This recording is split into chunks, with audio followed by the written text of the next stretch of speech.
Welcome, welcome.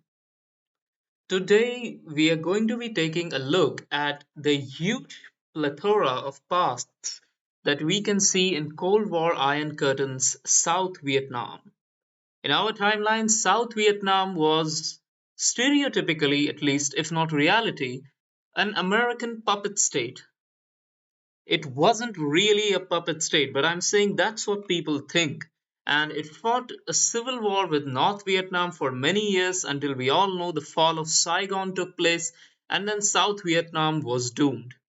The North Vietnamese communists seized power and unified Vietnam, making it a communist state which it remains to this day. But what if it had went differently?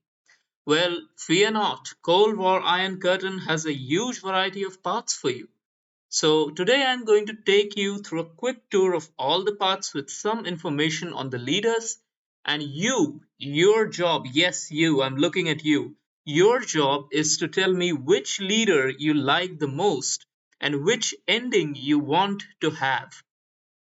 The ending with the largest number of comments will be considered to be a canon ending on literally nothing here. So, let's begin. We begin with Emperor Bao Dai. Now, be sure that Bao Dai is not really an emperor per se because he had abdicated in 1945.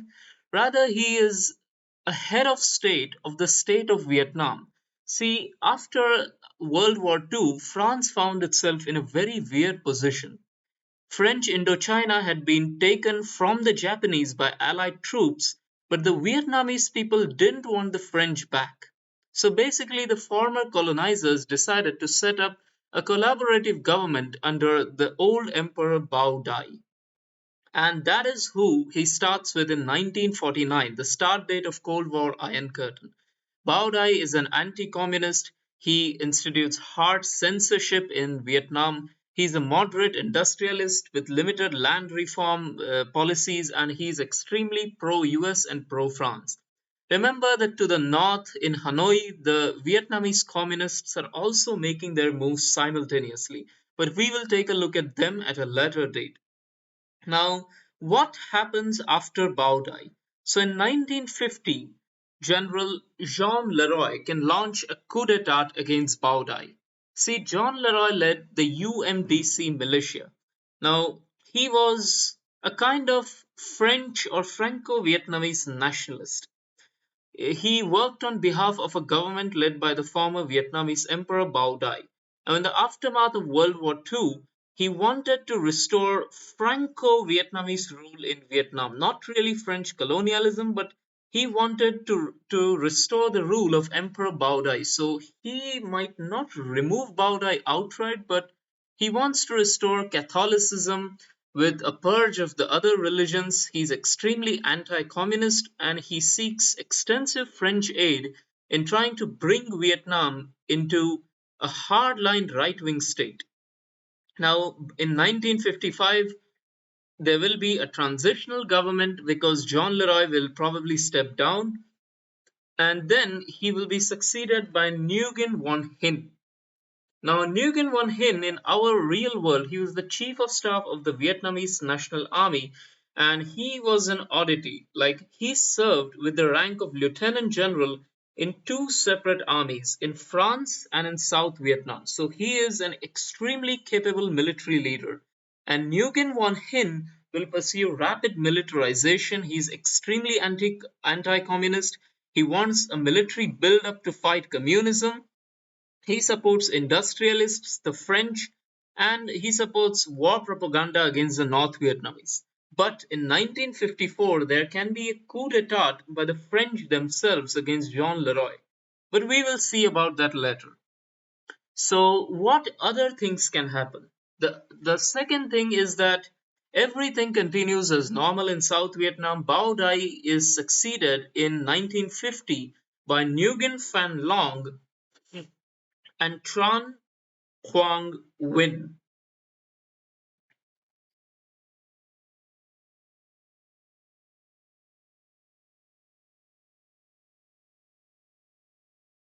Okay, so basically Nguyen Phan Long.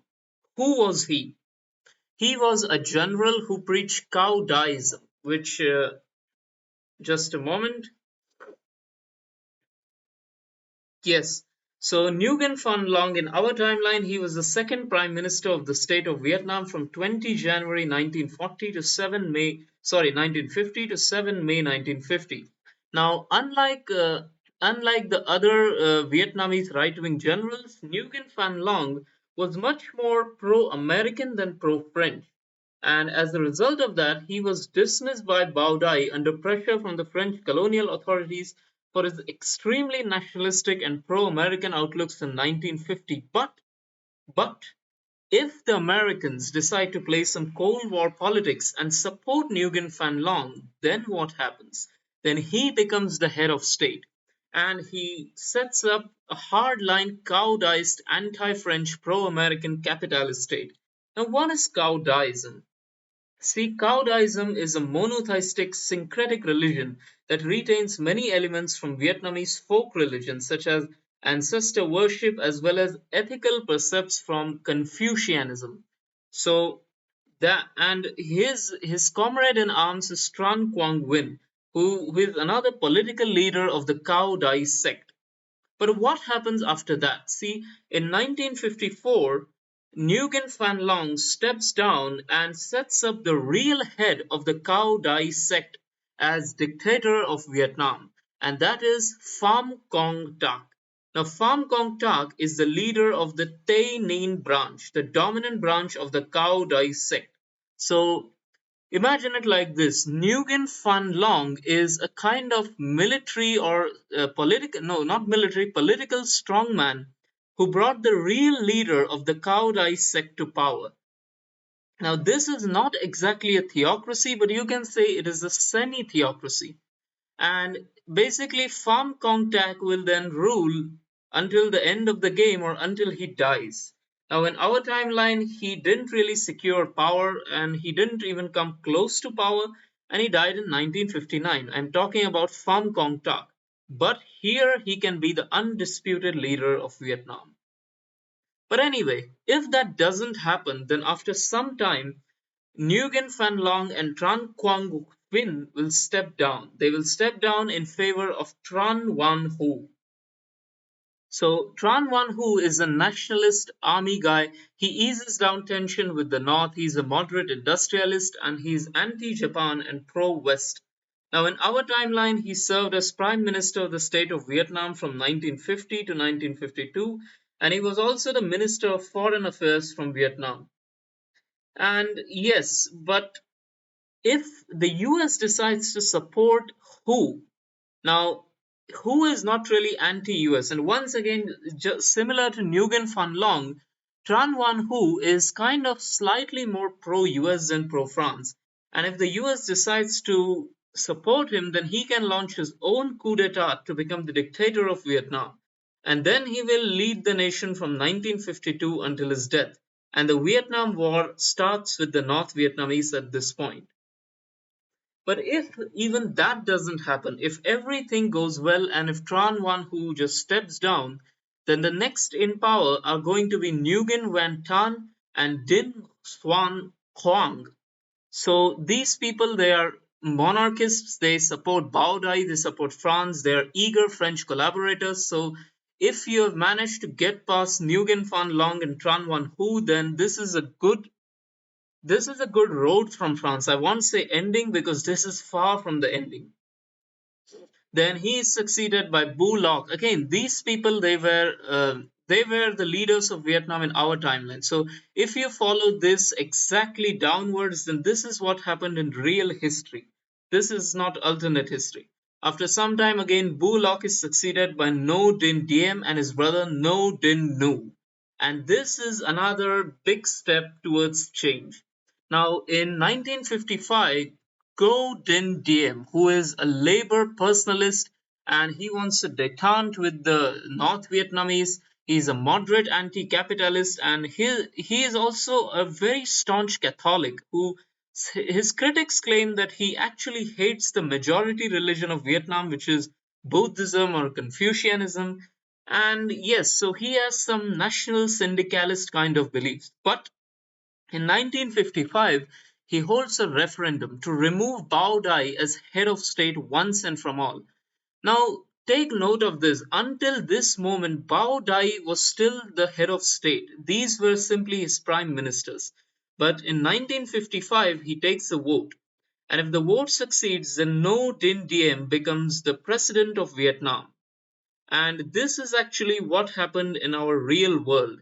No Dinh Diem was the president of Vietnam, and South Vietnam was really his personality dictatorship, and he ruled until the mid 1960s when he was cooled by more pro American generals.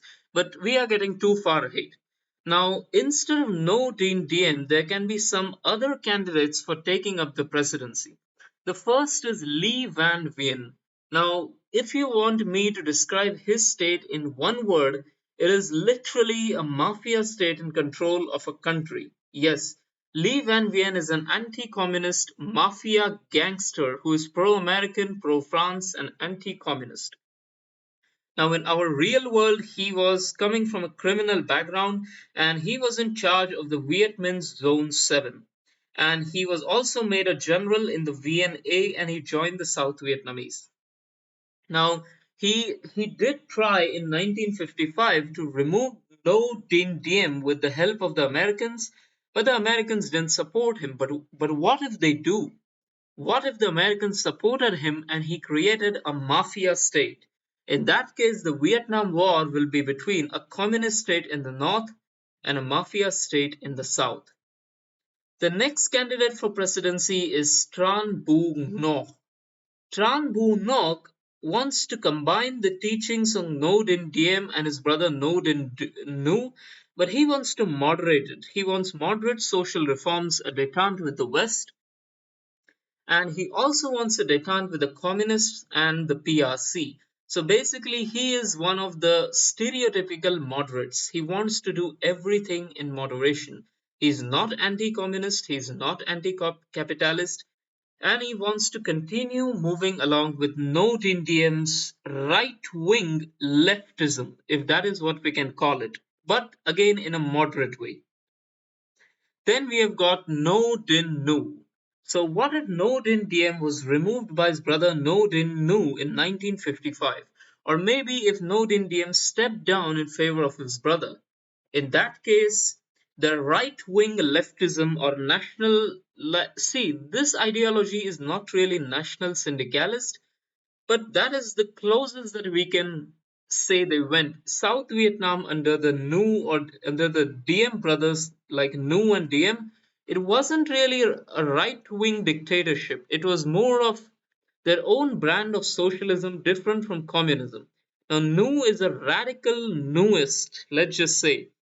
He starts a strategic hamlet program, which is basically he encourages city dwellers to move to the countryside in hamlet communes, and they have to grow the food there and they have to form a utopian society in the villages. In our real world, Nodin Nu did try this while his brother Diem was the head of state, but it failed horrendously.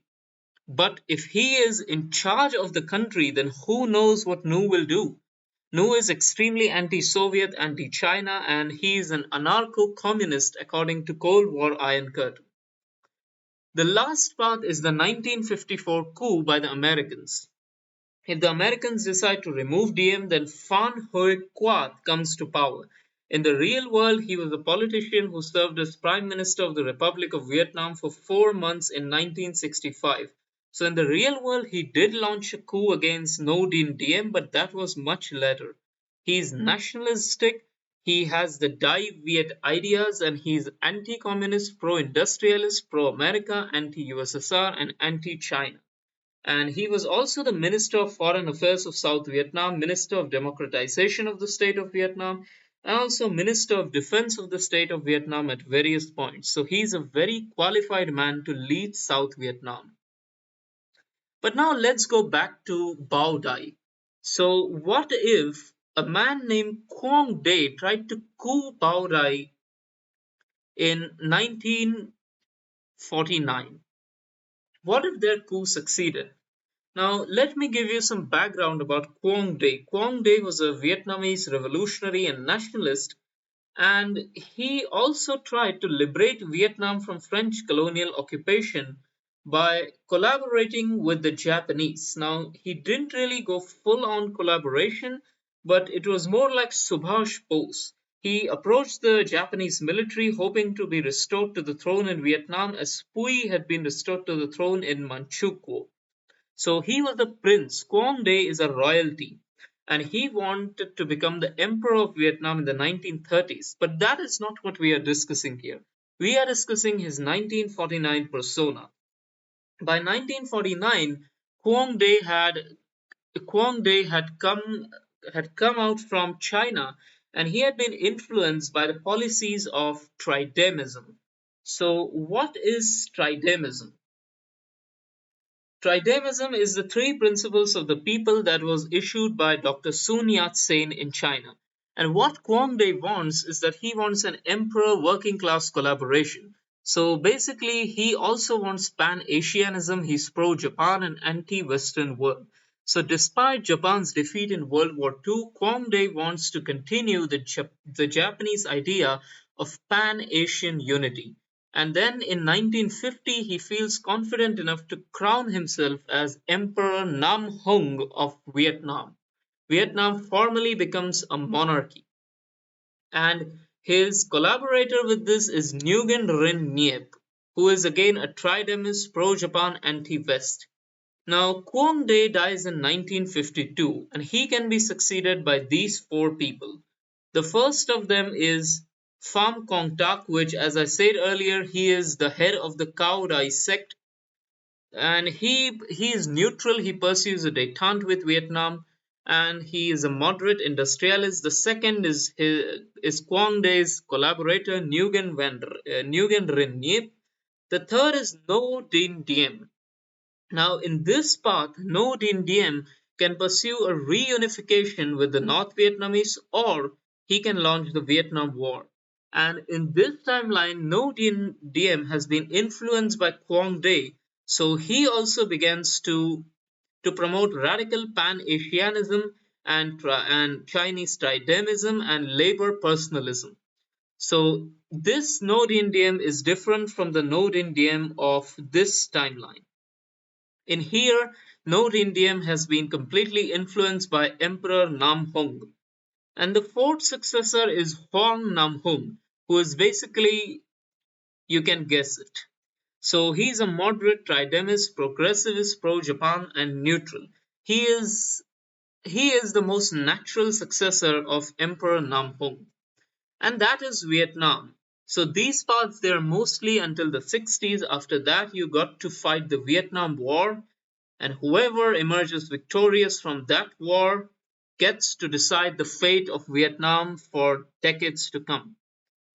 And here we have the first Indochina War. If South Vietnam loses it to the communists, then Nguyen Binh and Khieu Kong Kung become temporary heads of state until whatever happens later.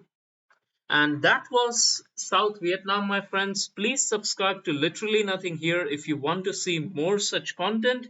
And please subscribe. Like 90% of you are not subscribed to the channel. Subscribing to me won't really bother you with lots of my posts daily, but it would really, really help me out. Please give me this Christmas gift. Please subscribe to the channel. And thank you.